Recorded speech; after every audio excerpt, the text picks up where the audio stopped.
আসসালামু আলাইকুম রহমতুল্লাহি ওয়াবারাকাতুহু। সাম্প্রতিক একটা বিষয় আহ, ইউটিউবে ফেসবুকে ভাইরাল হয়ে গেছে, সেটা হচ্ছে যে দুবাই ট্যাক্সি কর্পোরেশন আরটিএ আর হচ্ছে তালাবাদে মোটর বাইক ড্রাইভিং এ সার্কুলার হয়েছে, কিছু লোক নিচ্ছে। তো এটা হচ্ছে ওরা এজেন্সি যেভাবে সার্কুলার দিয়েছে, লেখা আছে যে বিনা টাকায় শুধু বিমান ভাড়া, আর কোনো টাকা লাগবে না। সিরিয়াল দিতে 1300 টাকা লাগবে। কিছুক্ষণ আগে একটা ভিডিও ফেসবুকে আমি দেখলাম, এবং কে এক বড় ভাই প্রবাস থেকে সেটা খুবই আগ্রহ নিয়ে ভিডিওটা বানিয়ে হচ্ছে বাংলাদেশের মানে বেকার মেহনতি মানুষদের যাওয়ার জন্য আহ, আগ্রহ দেখাচ্ছে। অ্যাকচুয়ালি আমি এই বিষয়টা নিয়ে একটু কথা বলতে চাচ্ছি, সেটা হচ্ছে যে যারা ওখানে যায় নাই তারা বিষয়টা অ্যাকচুয়ালি জানে না। আমি কেন বলতে চাচ্ছি, আমি নিজে ওখানে গিয়েছিলাম। দুবাই ট্যাক্সি কর্পোরেশন আরটিএ, যে হচ্ছে সেটা হচ্ছে যে আপনার ট্যাক্সি ড্রাইভারে আমি দুবাইতে গেলাম। গত বছরের ঘটনা। আমার টাকা লেগেছিল প্রায় 3,50,000 টাকা। আমি ডেলিগেটের কাছে ইন্টারভিউ দিয়ে গিয়েছিলাম, কিন্তু বিষয়টা হচ্ছে যে আপনারা যারা জান নাই তারা কিন্তু বিষয়টা জানেন না। যারা বাইক রাইডারে যাবেন, আর আরটিএ বাইক রাইডার নিচ্ছে না, ওটা হচ্ছে তালাবাদ। তালাবাদ হচ্ছে আরেকটা কোম্পানি, আর আরটিএ হচ্ছে আরেকটা কোম্পানি। আরটিএ হচ্ছে দুবাই একটা গভর্নমেন্ট একটা কোম্পানি। ঠিক আছে, গভর্নমেন্ট কোম্পানি হলেও আপনার যে কাজটা সেটা আমি আপনাকে বলি। আপনি যদি ইংরেজিতে, আপনি যদি ইংলিশে খুবই ভালো থাকেন, খুবই দক্ষ থাকেন, তাহলে আপনি দুবাই ট্যাক্সিতে অ্যাপ্লাই করবেন। কেন বললাম সেটা, ওখানে গিয়ে যেটা আমি দেখলাম, সেটা প্রথম স্টেপটা হচ্ছে আপনি তো টাকা দিয়ে ওখানে গেলেন, যাওয়ার পরে আপনাকে হচ্ছে সোনাপুর সোনাপুরে বাংলা মার্কেটের ওখানে একটা ক্যাম্পে আপনাকে নিয়ে যাওয়া হবে। সেখানে আপনি থাকবেন ম্যাক্সিমাম 1 বছর। ম্যাক্সিমাম 1 বছর আপনি থাকবেন। কেন বললাম 1 বছর থাকবেন? 1 বছরের ভিতরে আপনি ট্যাক্সি পাবেন না। ট্যাক্সি ড্রাইভারের কথা বলতেছি। আপনি 1 বছরের ভিতরে কোনো ট্যাক্সি পাবেন না। 1 বছর আপনাকে ওইখানে ওরা হচ্ছে প্রশিক্ষণ দিবে। তারপরে হচ্ছে গাড়ির সম্পর্কে জানাবে, পড়াশোনা আছে। সবথেকে বড় বিষয়টা হচ্ছে যে যারা অশিক্ষিত বা অশিক্ষিত বলতে অল্প শিক্ষিত, তারা কখনোই যাবেন না। আপনারা ইংরেজিতে যদি প্রথম স্টেপ যে পরীক্ষাটা হয় সেটা হচ্ছে ইংলিশের, যদি আপনি প্রথমে 50টা প্রশ্ন আসে কম্পিউটারে, সেটা যদি আপনি ফেল করেন তাহলে আপনাকে কখনোই লাইসেন্স দিবে না। সেটা পাস করার পর আপনাকে একটা সার্টিফিকেট দিবে। সার্টিফিকেট পাওয়ার পরে আপনাকে আরো স্টেপ স্টেপ স্টেপ স্টেপ প্রায় 1 বছর কঠোর পরিশ্রম করার পরে আপনাকে লাইসেন্স পাইতে হবে। লাইসেন্স পাওয়ার পরে যেটা হবে, কোম্পানি আপনাকে যে 1 বছর আপনাকে যে ক্যাম্পে রাখলো, সেটা বলছে ফ্রি, অ্যাকচুয়ালি ফ্রি না।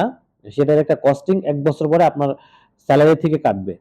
আচ্ছা, তারপরে হচ্ছে 1 বছর যে আপনার পিছে যে ইনভেস্ট করছে, যে বারবার পরীক্ষা দিচ্ছেন বা হচ্ছে আপনি ট্যাক্সিতে গেছেন, ওইখানে একটা খরচ, সবকিছু মিলে একটা অ্যামাউন্ট আছে।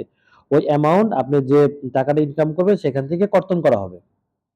তাহলে আপনি চিন্তা করেন যে আপনি আহ, মোটামুটি 2.5 বছর 2 বছর পরে আপনি চিন্তা করবেন যে আমি একটা প্রফিট করে বাংলাদেশে টাকাটা পাঠাবো।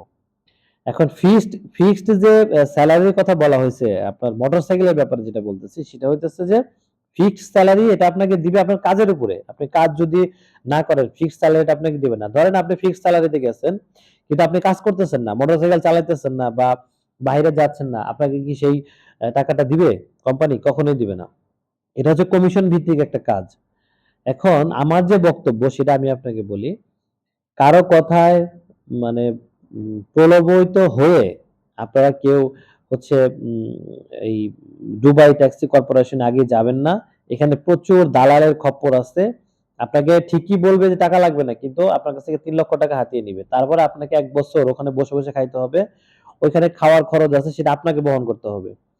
ওরা যে থাকার জন্য দিবে রুম, প্রতি মাসে 500 টাকা করে, এটা আপনাকে 1 বছর পরে ধীরে ধীরে আপনার ইয়ে থেকে কাটবে, আপনার হচ্ছে স্যালারি থেকে কাটবে। প্রতি মাসে 500 টাকা প্রথমে ফ্রি আপনাকে।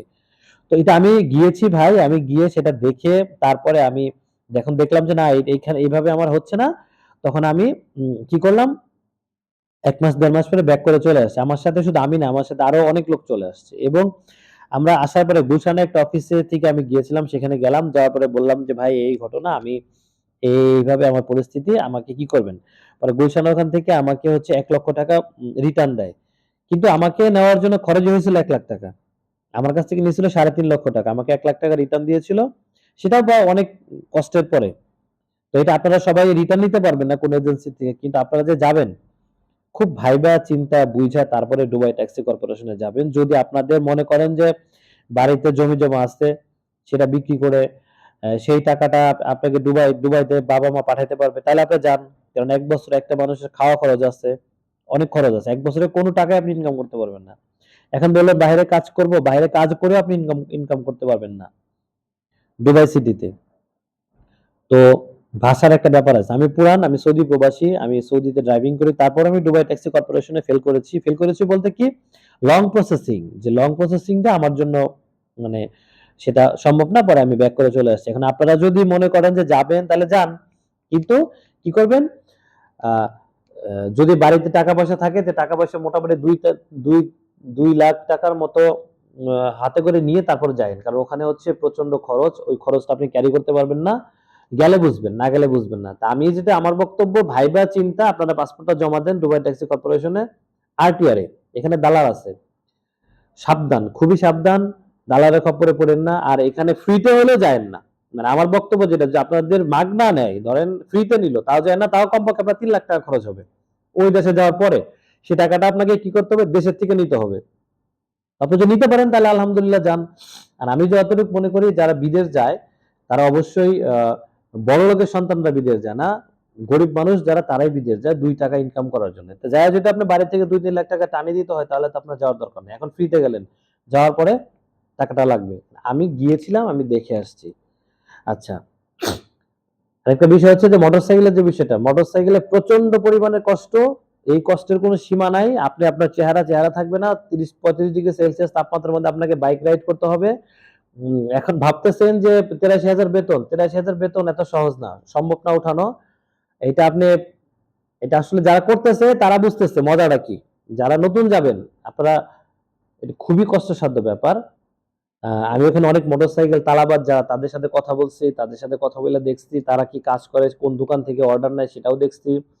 তো ভাই, এখানে কমিশন হচ্ছে 4 দিরহাম না 5 দিরহাম করে একটা কমিশন আছে একটা ডেলিভারি করতে। আর এখন আপনি প্রতিদিন কটায় লেট ডেলিভারি করতে পারবেন সেটার উপর ডিপেন্ড করে। এখন আপনি যদি ভাবেন 25টা ডেলিভারি করতে পারবেন, 20টা ডেলিভারি, জীবন থাকবে না ভাই।